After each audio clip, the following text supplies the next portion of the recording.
जब डॉक्टर मनमोहन सिंह जी की सरकार थी तब हमारी इकोनॉमी नंबर 10 पर थी, लेकिन अभी हमारी इकोनॉमी नंबर 4 पर आई है।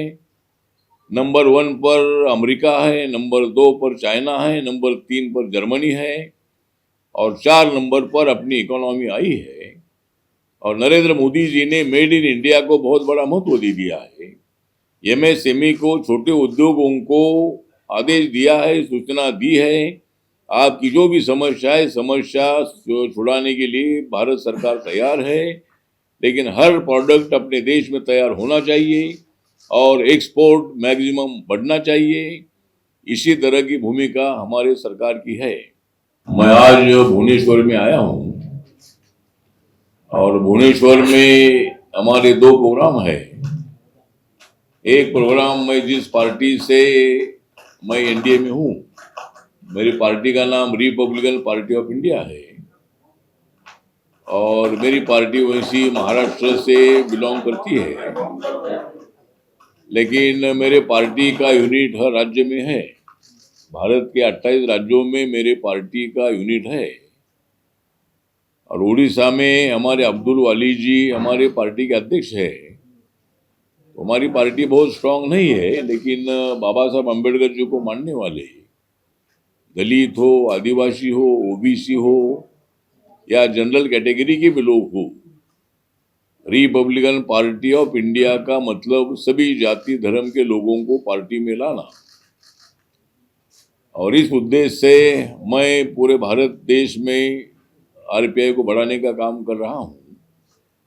मैं नरेंद्र मोदी जी के सरकार में मैं 10 साल से सामाजिक न्याय और अधिकारिता मंत्रालय का एमओएस हूँ। वैसे मेरे पार्टी का एक भी लोकसभा में मेंबर नहीं है। मैं लोकसभा में महाराष्ट्र से चुनकर आ सकता था, लेकिन मैं 2014 में लोकसभा के पहले ही 1 महीना पहले मैं राज्यसभा में आया था और इसके पहले मैं 3 बार लोकसभा में था।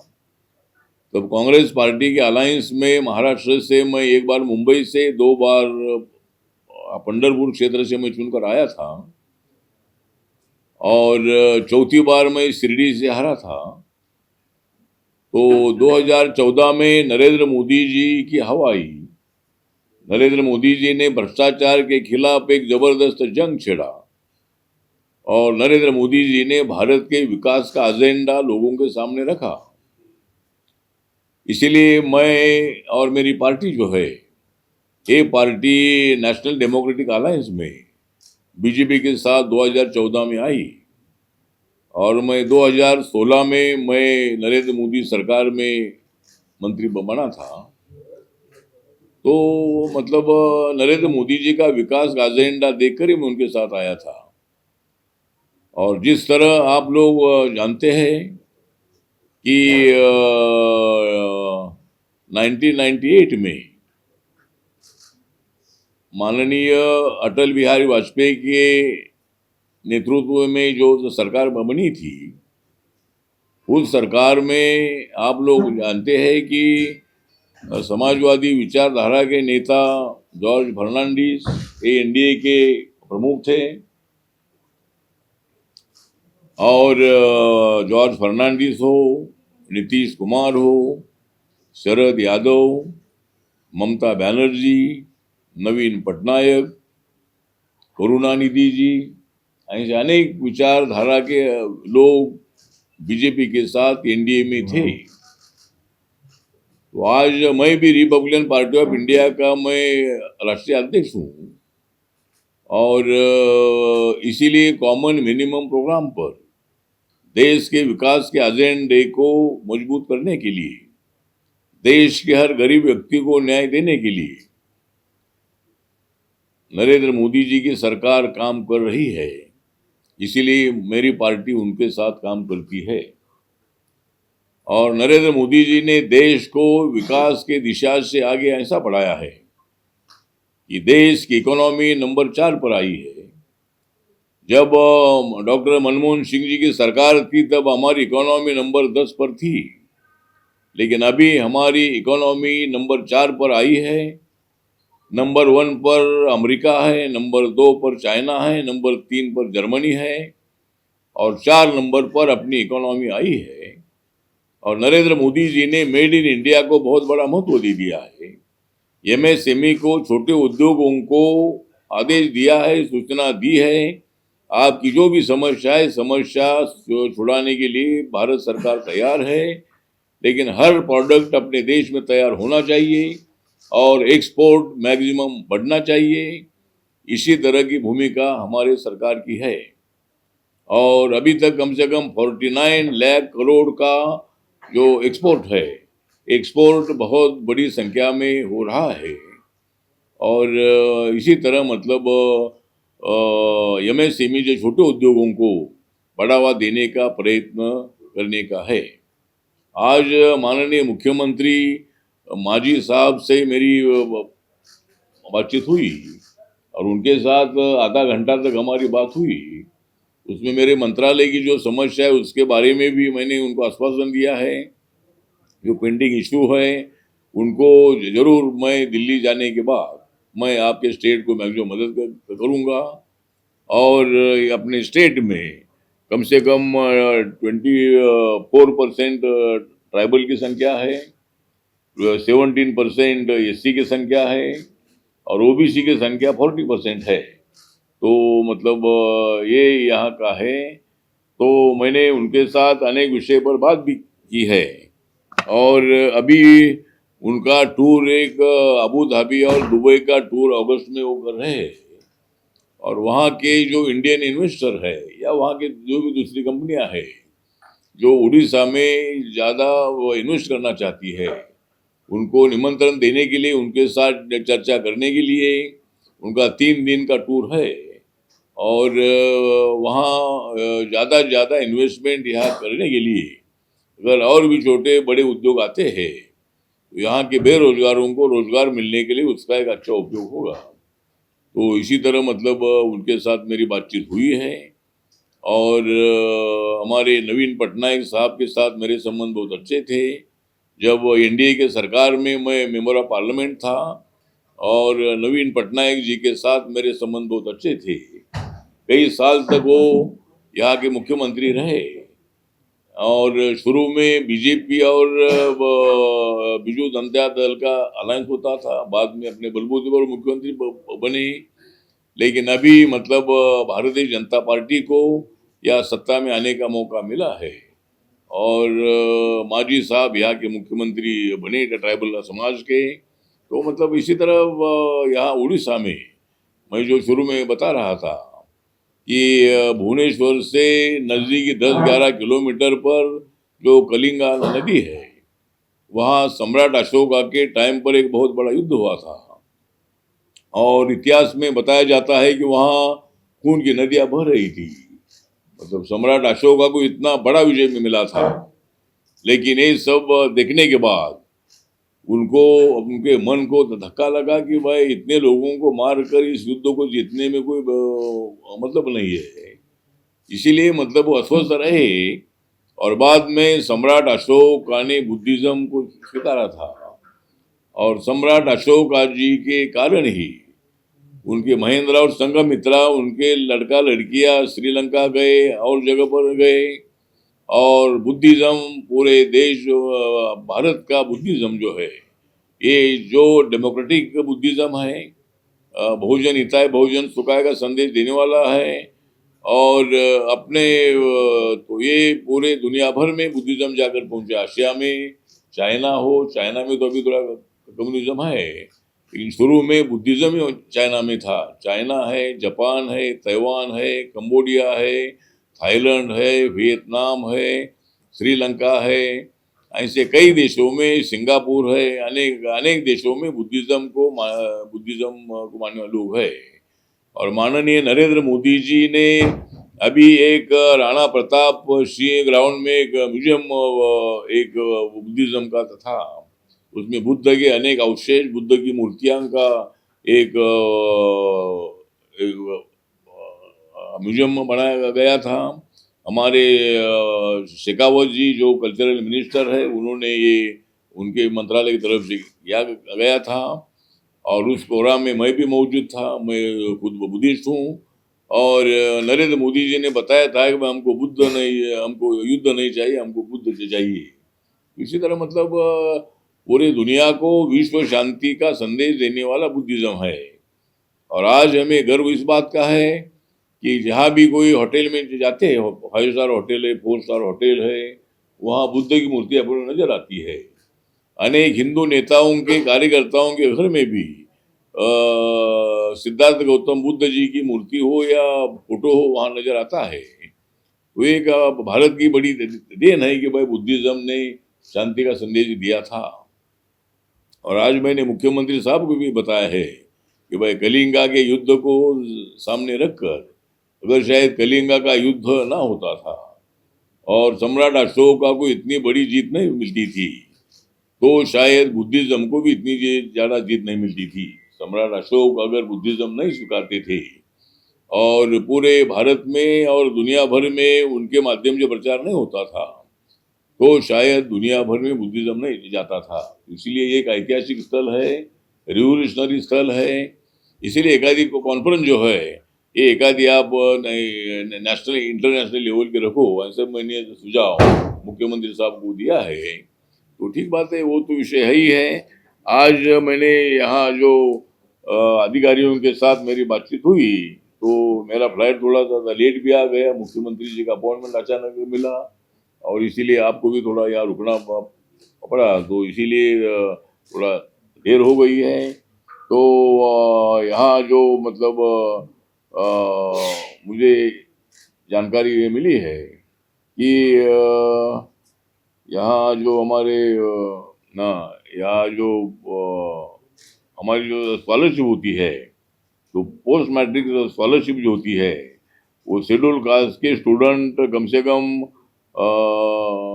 हाँ, तो ये मतलब पोस्ट मैट्रिक के स्कॉलरशिप के स्टूडेंट की संख्या जो है ये 2,38,101 इतने शेड्यूल कास्ट के स्टूडेंट मतलब है, 2,38,101। और प्री मैट्रिक स्कॉलरशिप होती है, उसके स्टूडेंट 99,759 इतने स्टूडेंट है। और ओबीसी के स्टूडेंट जो है ये 59,639 इतने ओबीसी स्टूडेंट की संख्या है। एट्रोसिटी एक्ट के बारे में मैंने जानकारी ली और उसमें मतलब एट्रोसिटी एक्ट के लिए मतलब कुछ हर साल कुछ केसेस होती है, लेकिन एट्रोसिटी एक्ट जो 1989 में बना है उसमें प्रोविजन ये है कि भाई हर राज्य के मुख्यमंत्री ने साल में 2 बार मीटिंग लेनी चाहिए। और मैंने सेक्रेटरी जो सोशल वेलफेयर के जो SC ST OBC के जो सेक्रेटरी थे, तो उनके साथ मेरी बात अभी मीटिंग में हुई है और मैंने उनको बताया कि भाई मुख्यमंत्री जी को उनका टाइम लेना, ये करना वो आपकी जिम्मेदारी है। वो मुख्यमंत्री जी को याद कर करके साल में 2 बार इसका रिव्यू होना चाहिए और SC ST पर होने वाली केसेस कैसी कम हो सकती है, 2 समाज में कैसा भाईचारा मजबूत हो सकता है, उसके लिए मतलब एक राज्य ने एक प्रोग्राम मतलब करना चाहिए। ये भी हमने उनको बताया एट्रोसिटी कम करने के लिए। और दिव्यांगजन की संख्या, इंटरकास्ट मैरिज की जो संख्या है, ये मुझे बताया कि भाई 24-25 में 2,039 इंटरकास्ट मैरिज हुए हैं और 25-26 में 2,919 इतने इंटरकास्ट मैरिज हुए हैं। और हमारे मंत्रालय के माध्यम से जो एक स्कीम है 2,50,000 रुपए देने की, तो उसमें हमारा डॉक्टर अंबेडकर फाउंडेशन के तरफ से 2.5 लाख रुपए में देते हैं, तो वो भी स्कीम का फायदा उठाने के लिए मैंने बताया है।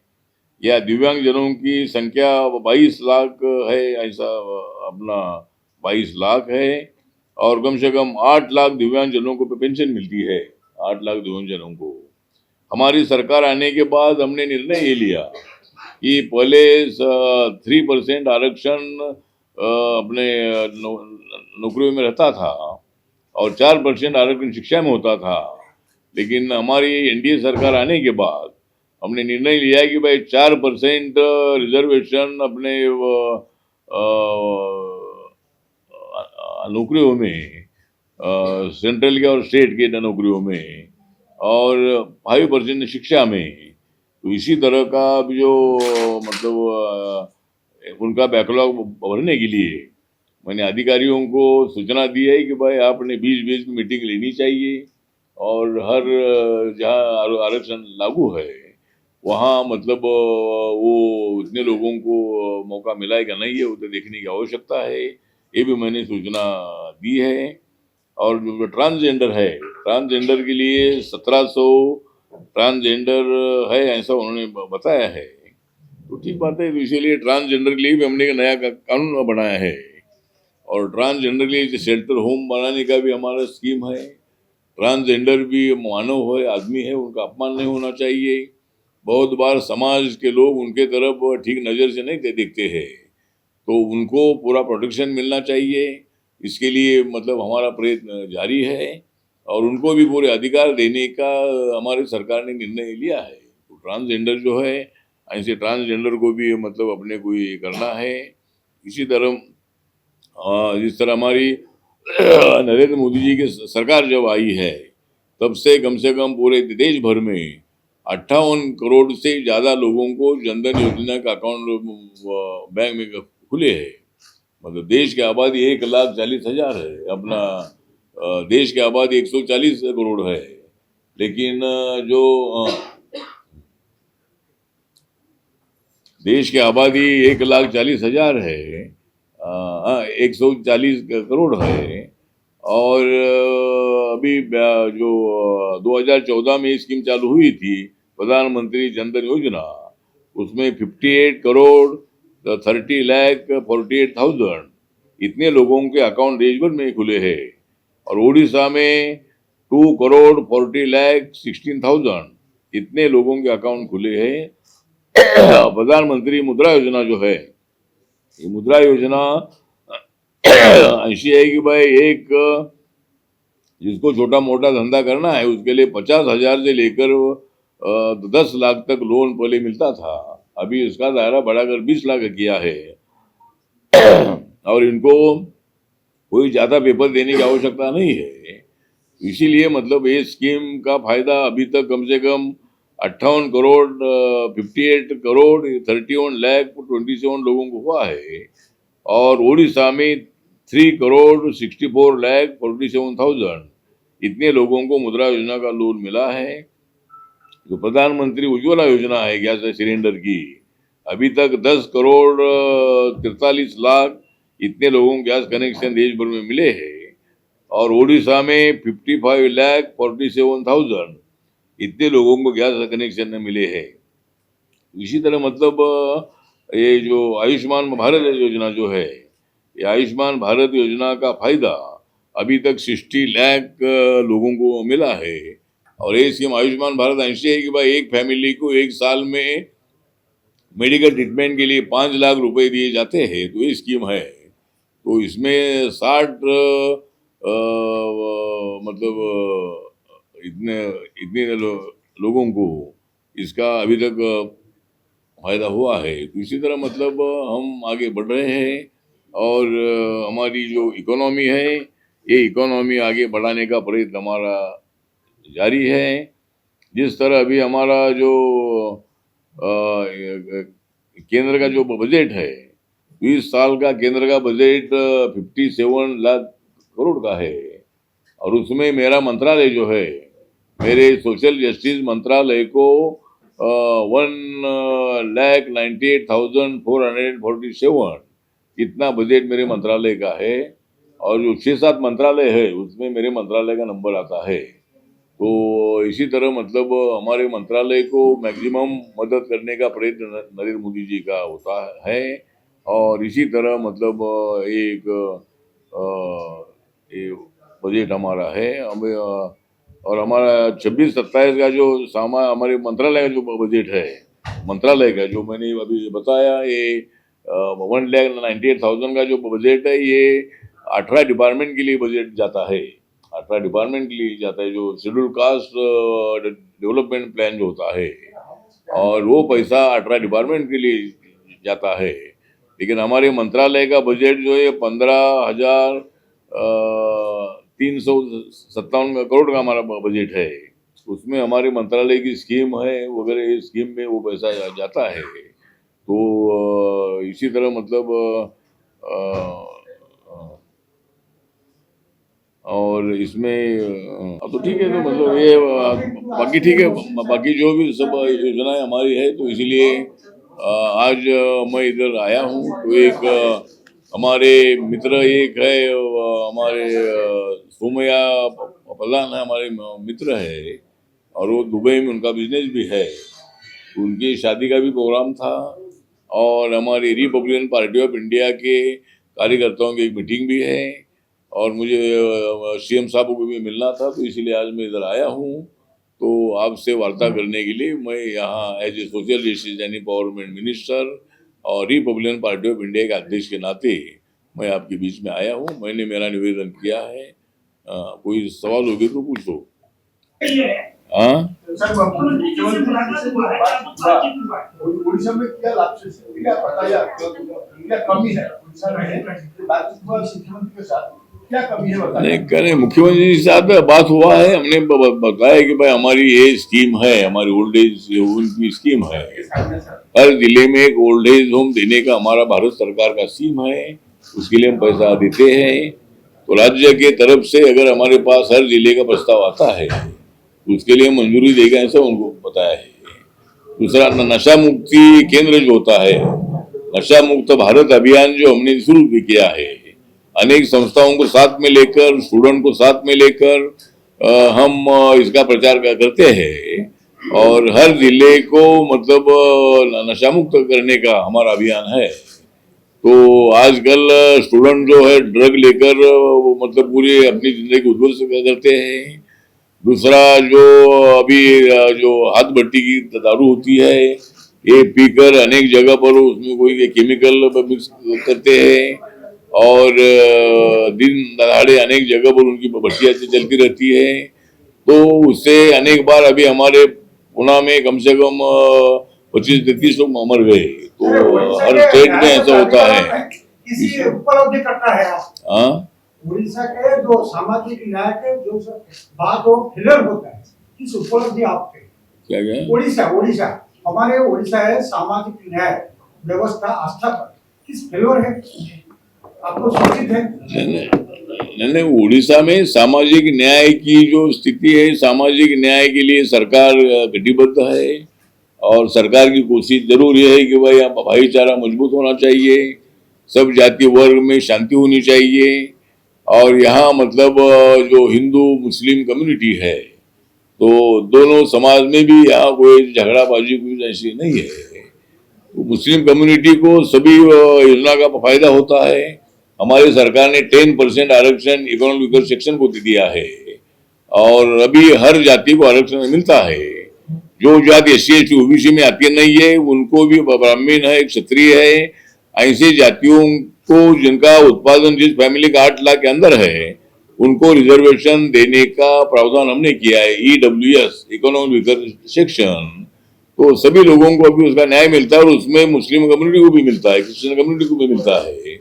ऐसा कुछ कानून में ऐसा नहीं कि भाई वो क्रिश्चियन हो या मुसलमान हो तो उनको तो नहीं दे देना है। जो मैंने स्कीम बताई, स्कीम में भी अनेक मुसलमान है। जिस तरह OBC का जो आरक्षण 27% है, उसमें 80% मुसलमान की जाति आती है, 80% मुसलमान की जाति उसमें आती है, और बाकी मुसलमान जो रह गए जिनका उत्पादन 8 लाख के अंदर है, उनको EWS का भी फायदा होता है। तो हमारी सरकार मुसलमान के विरोध में है। ये राहुल गांधी और बाकी के अपोजिशन वाले जो प्रचार कर रहे हैं, ये झूठ प्रचार है। मोदी जी का सबका साथ सबका विकास का नारा है, और इसलिए सबको साथ में लेकर आगे चलने का हमारा प्रयत्न है। और उड़ीसा में सामाजिक न्याय मजबूत करने के लिए माननीय मुख्यमंत्री जी और पूरा मंत्रिमंडल और हम सब लोग जो एनडीए के लोग हैं, ये लोग हम प्रयत्नशील है, और इसीलिए यहाँ भाईचारा मजबूत हो रहा है। ये बहुत अच्छी बात है। अरे दूसरा जो एक आदमी मत पूछो। नहीं ये क्या पूछो ना, एक आदमी पूछेगा नहीं